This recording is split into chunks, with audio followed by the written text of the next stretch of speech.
Hello student. तो आज हम रैशनल नंबर इरैशनल नंबर से बहुत ही इंपॉर्टेंट क्वेश्चन को कवर करने वाले हैं जो एग्जाम में आता ही आता है। ठीक है, और सिर्फ ये क्वेश्चन नहीं आता है, इससे रिलेटेड और भी क्वेश्चन आते हैं। तो ये क्वेश्चन आपको समझना बहुत ज़रूरी है कि इसे हम कैसे अप्रोच करते हैं। क्वेश्चन क्या है? Prove that √5 is irrational. ये आपको प्रूव करना है कि √5 एक इरैशनल नंबर कैसे है। ठीक है, हम क्या करेंगे, हम मान लेंगे, लेट्स अज्यूम कि √5 हमारा इरैशनल नहीं है तो क्या है, रैशनल हो जाएगा। रैशनल हो जाएगा।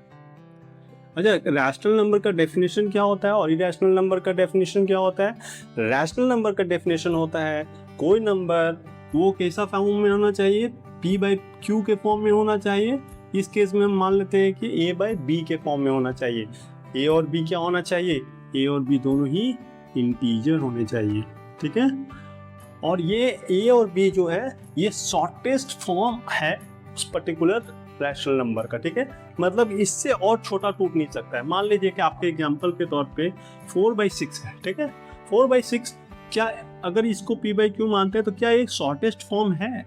नहीं, इसको हम और भी तोड़ सकते हैं, राइट। 2×4, 2×3=6, क्या बन जाएगा ये 2/3। क्या ये शॉर्टेस्ट फॉर्म है इस पर्टिकुलर रैशनल नंबर का? हाँ, ये शॉर्टेस्ट फॉर्म है। क्यों? क्योंकि ये दोनों ही नंबर आपस में को प्राइम नंबर है, इनका कोई और कॉमन फैक्टर नहीं है 1 के अलावा। ठीक है, 2 और 3 का कोई कॉमन फैक्टर है 1 के अलावा? नहीं। तो हम एज्यूम कर रहे हैं कि a/b ऐसा रैशनल नंबर है जहां a और b दोनों ही इंटीजर हैं और इसका कोई भी कॉमन फैक्टर नहीं है, विच मीन ये दोनों ही क्या है, आपस में को प्राइम नंबर है। ठीक है, और तीसरा कंडीशन क्या होता है जो हमारा रैशनल नंबर का कंडीशन होता है, b should not be equal to 0। ठीक है, तो इसका मतलब हो गया कि √5 को हमने मान लिया कि एक ऐसा ही a/b। ठीक है, अब हम क्या कर रहे हैं, स्क्वायरिंग बोथ साइड। हम लोग दोनों ही साइड इसको स्क्वायर कर रहे हैं। स्क्वायरिंग करेंगे तो क्या हो जाएगा, √5 का स्क्वायर क्या हो जाएगा 5, और a/b का स्क्वायर क्या हो जाएगा a²/b²। ठीक है, इसका मतलब 5 × b² = a², ऐसा होगा। मतलब कि 5 में हम कुछ मल्टीप्लाई कर रहे हैं तो a² आ रहा है। इसको मान के चलते हैं कि एक इक्वेशन है a। इसका मतलब है कि 5 जो है डिवाइड कर सकता है किसको, a² को। यहाँ तक सही है। ठीक है, 5 में हम कुछ गुना कर रहे हैं तब जाके a² बन रहा है, मतलब 5 a² को डिवाइड कर सकता है कि पूरा का पूरा। इसका मतलब 5 जो है डिवाइड कर सकता है किसको, a को।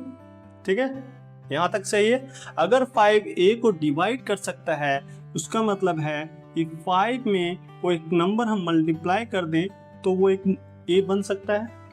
ठीक है, वो एक थर्ड नंबर, थर्ड इंटीजर हम वहाँ पे लेके आ गए c।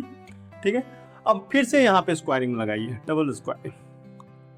अगर हम यहाँ फिर से स्क्वायरिंग कर देते हैं क्या हो जाता है, 5c² = स्क्वायरिंग नहीं करते हैं, ऐसा करते हैं, ये सेम वैल्यू को, ये जो इक्वेशन आया 5c = a, इसको हम इक्वेशन 1 में पुट करते हैं। Put this in equation 1, put this in equation 1। अब इस वैल्यू को हम क्या कर रहे हैं, इस इक्वेशन में पुट कर रहे हैं जो हमारा पहला एजम्पशन से इसको स्क्वायरिंग के बाद आया था।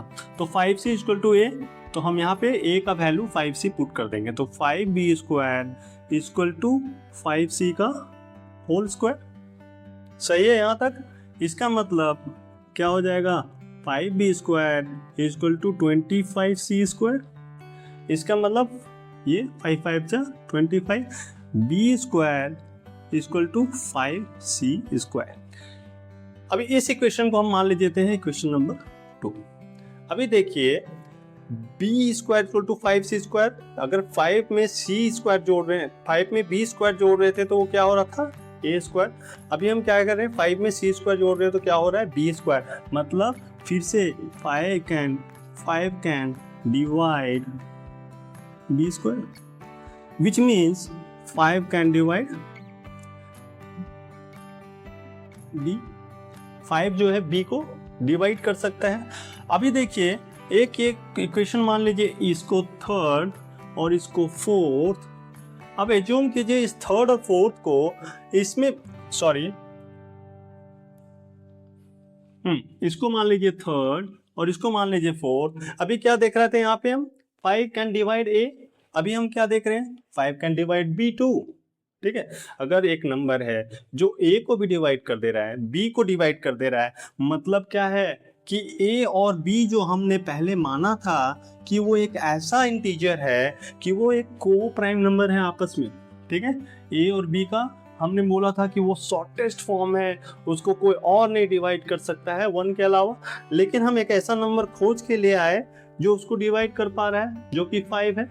सो 5 can divide both of a b. इसका मतलब 5 is not, a b is not a co prime number, जो कि हमारा एजम्पशन था शुरू में कि ए और बी को प्राइम नंबर है, हम ये मान के चले थे, वो तो गलत फॉर्म प्रूव हो गया। इसका मतलब है कि जो कि ऐसा है नहीं, ए बी तो हमारा को प्राइम नंबर है, ऐसा शॉर्टेस्ट फॉर्म है, विच मीन कि जो हमारा एजम्पशन था कि √5 एक रैशनल नंबर है, ये क्या है, ये एजम्पशन शुरुआत से ही क्या था, गलत था। इसका मतलब है अगर √5 हमारा एजम्पशन गलत हुआ, √5 एक रैशनल नंबर नहीं है, तो √5 क्या है, √5 इज इरैशनल नंबर।